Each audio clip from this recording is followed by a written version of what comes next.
मुस्तकबिल करीब के चीफ जस्टिस ऑफ पाकिस्तान वजीर आजम के पहलू में हुकूमती नशिस्तों पर बराजमान। आईने पाकिस्तान जो एक थी ना वो भी खत्म कर दी है। ये जी काजी फायद ईसा आने वाले मुमकिन चीफ जस्टिस आसिफ जरदारी के साथ बैठे हैं।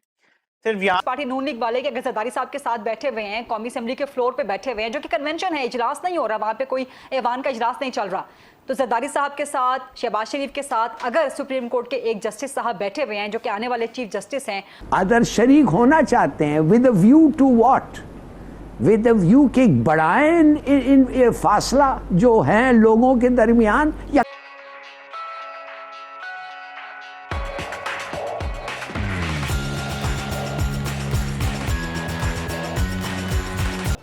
जो सुप्रीम कोर्ट है वह भी एक साजिश है कि किसी ना किसी तरीके से अगर कोई ऐसा जज मौजूद हो हमारा आला अदलिया में जो आइन के साथ देंगे कि उसको निकालना था, एक वजीर आजम को 10 साल चलाना था तो कुछ जस्टिस को भी एक्सटेंशन दिलवाना था, और वो लोग जो इस साजिश में शरीक थे वो आज भी हमारा आला अदलिया में बैठे हैं। यहां भी एक साजिश था जहां मर्डर ऑफ मेरिट होना था, और मेरिट को मर्डर करते हुए तो यहां एक सिलेक्टेड वजीर आजम होता, वहां एक सिलेक्टेड चीफ जस्टिस होता, दूसरा एक सिलेक्टेड चीफ अवामी स्टाफ होता, और पाकिस्तान में सिलेक्टेड मार्शल लॉ कायम होता। दुनिया को बताते कि हम जमहूर है, लेकिन असल मुकमका ये था, असल डॉक्ट्रिन ये था। की गोल्डन जुबली की करारदाद, supreme court practice and procedure bill, वफाक और सूबों में एक ही रोज में इंतखाबात कराने की करारदाद बैक वक्त मंजूर।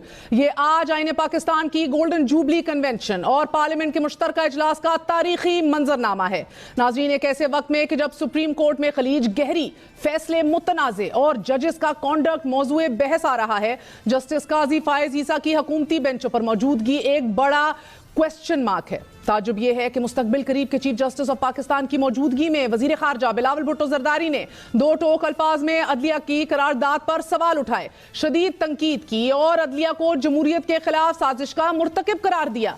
उनका कहना था कि सुप्रीम कोर्ट में साजिश हुई, जो जज आइन का साथ देगा उसको निकालना और वजीर आजम को 10 साल चलाना, और कुछ जजेस को तोसी देने की साजिश। अगर ये साजिश कामयाब होती तो एक सिलेक्टेड वजीर आजम होता, एक सिलेक्टेड चीफ जस्टिस होता, एक selected chief of army staff होता और सिलेक्टेड मार्शल लॉ होता।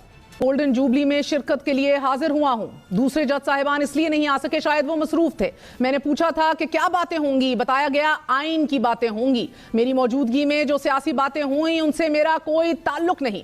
ये तदबीर की कौन सी मिराज है कि एन उस वक्त जब अदालती लड़ाई अपने अरूज पर है, जस्टिस काजी फायद ईसा 6 माह में अगले चीफ जस्टिस बनने वाले हैं, हुकूमत का खास झुकाव दिखाई दे रहा है। हाल ही में वजीर आजम जस्टिस काजी फायद ईसा के खिलाफ रेफरेंस वापस ले चुके हैं। सियासत के उन्वान में हुकूमती बेंचों पर सीनियर प्यूनी जज बगैर साथी जजों के मौजूद हैं। नाजरीन, सवाल उठ रहे हैं। आयरन ये है कि इस मौके पर supreme court practice and procedure bill 2023 parliament के मुश्तरका इजलास में कसरत राय से मंजूर कर लिया गया। पार्लियामेंट नहीं बैठे, बल्कि ये तो बहुत ही आयरॉनिक तस्वीर है। हुदैबिया पेपर मिल्स केस का वादा माफ गवाह, जिसने सारा कन्फेशन किया कि कैसे मनी लॉन्ड्रिंग की, कैसे काजी फैमिली के अकाउंट्स यूज किए गए, सब लिख कर दिया, पूरी मनी ट्रेल दी, वो बैठा हुआ है। और ऊपर जो जज खड़ा हुआ है वो जज है जिसने हुदैबिया पेपर मिल्स केस न सिर्फ बंद कर दिया बल्कि मीडिया को भी उस केस के सुनने के दौरान रिपोर्टिंग से मना कर दिया। ये है वो परफेक्ट तस्वीर और शरीफ खानदान की डॉक्ट्राइन। हम वकील नहीं, जज करते हैं। काजी साहब, आज आपने पीडीएम ज्वाइन कर ली है ऑफिशियली। ये तस्वीरें इनको हॉन्ट करेंगी, लेकिन मैं आपको एक सर्वे दिखाना चाहता हूं जो मैंने करवाया था। और काजी साहब क्योंकि बड़े जमहूरी हैं, सबसे ज्यादा जमहूरी जज है, तो ये सर्वे था कि आज जस्टिस काजी फायद ईसा एक आजाद जज हैं या सुप्रीम कोर्ट में पीडीएम के नुमाइंदे हैं। ये मैंने सर्वे करवाया था। इस सर्वे में तकरीबन 14,000 वोट पड़े हैं। 94% लोगों ने कहा जी वो पीडीएम के नुमाइंदे हैं। तो आज काजी साहब ने अपने आप को पीडीएम का बाकायदा मेंबर डिक्लेयर कर दिया है, शो होके। जिस तरह वो जाके बैठे हैं ना उनके फ्रंट रोज में, जिस तरह उन्होंने सियासी तकरीर सुनी है, जिस तरह सुप्रीम कोर्ट को गालियां दी गई उनके बैठे हुए और वो वहीं मौजूद थे, और फिर हंस के कह दिया जी आपको तो हक हासिल है आजादी इजहार का, तो आपके खिलाफ अगर मैंने फैसला आपके खिलाफ दे दिया तो मुझ पर भी तनकीद कर लेना। भाई तुम इनके खिलाफ दोगे ही नहीं फैसला। आज तक बताओ कोई एक फैसला पीडीएम से जुड़ी किसी शख्सियत के खिलाफ दिया हो? कब से जज हो? 2009 से। एक फैसला मेरा चैलेंज है, काजी फायद ईसा बता दे कि पीडीएम से जुड़ी किसी शख्सियत के खिलाफ इसने दिया हो। एक फैसला, ایک صرف حسین حقانی کا کیس تھا, وہ ڈمپ کر دیا تھا زرداری نے اسٹیبلشمنٹ سے ڈیل کے لیے. تو اسٹیبلشمنٹ کے کہنے پہ ایک حسین حقانی والا جو آپ نے کیا تھا نا, اس کو غدار ڈکلیئر کیا. تو اس کے علاوہ مجھے بتا دیں ایک فیصلہ پی ڈی ایم کے خلاف آیا ہو, میں خلاف دے دوں گا, آپ خلاف دے دیں گے. چیف جسٹس کے پاس صرف 10 دن باقی ہیں. وہ قانون جس میں چیف جسٹس کی طاقت ختم کر دی گئی ہے اور ساری طاقت فائد عیسیٰ کو دے دی گئی ہے, وہ پاس کر دیا گیا ہے جوائنٹ سیشن میں. اور حالات بھی اس وقت آپ کے سامنے ہیں, تو یہ کوئی غلط بات نہیں ہے. غریدہ, ماضی میں یا حال میں اگر دیکھا جائے تو میں سمجھتا ہوں کہ ججز کا کانڈکٹ جو ہے وہ بڑا میٹر کر رہا ہے, اور موجودہ سچویشن میں تو بہت ہی زیادہ میٹر کر رہا ہے.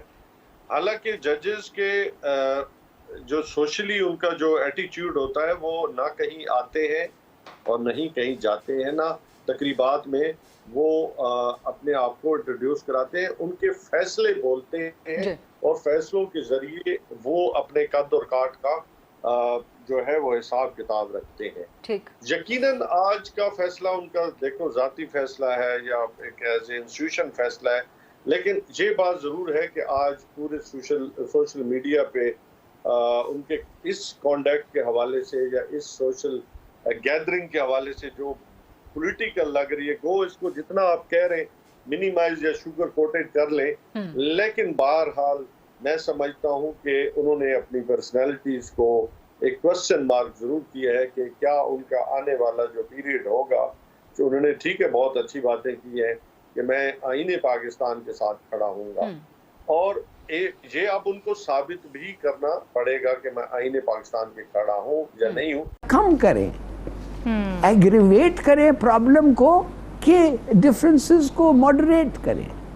اب میں آپ کو بتانا چاہتا ہوں, من اللہ صاحب نے ایک بیان دیا, نوٹ دیا, لمبا نوٹ, جس نے انہوں نے کہا کہ سپریم کورٹ کا حق نہیں بنتا ہے پولیٹیکل اور کانسٹیٹیوشنل ایشوز میں دخل دینا. بالکل. میں آپ سے پوچھنا چاہتا ہوں, مگر اگر جو کانسٹیٹیوشن میں لکھا ہوا ہے اس کو گورنمنٹ عمل نہیں کرتی تو کیا کرنا چاہیے؟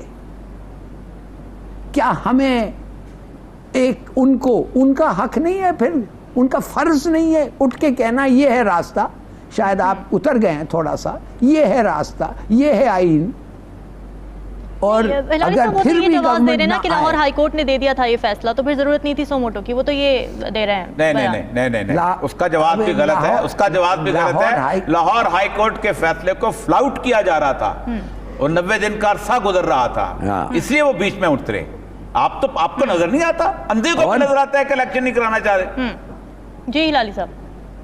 اور لاہور ہائی کورٹ نے, یہ سپریم کورٹ کی میں بات کر رہا ہوں, it is a bigger court, it is a higher court. دوسری بات یہ ہے کہ یہ کیسے ہو سکتا ہے کہ آپ کہتے ہیں چلو میں مان گئے, اس لیے کوئی بینچ اور کوئی جج نے یہ نہیں کہا تھا کہ آپ کو 90 دن سے زیادہ الیکشن ہولڈ کر سکتے, چلو آپ مان گئے, مگر پھر جب آپ کا یہ فرض آتا ہے آپ کہتے ہیں پیسے ختم ہو گئے.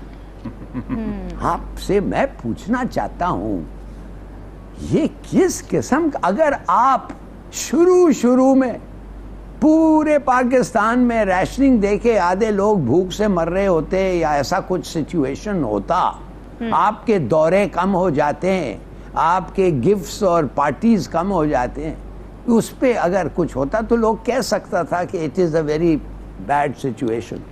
وہ کچھ نہیں, اچانک آپ کو کہا جاتا ہے کہ پیسے نہیں ہیں.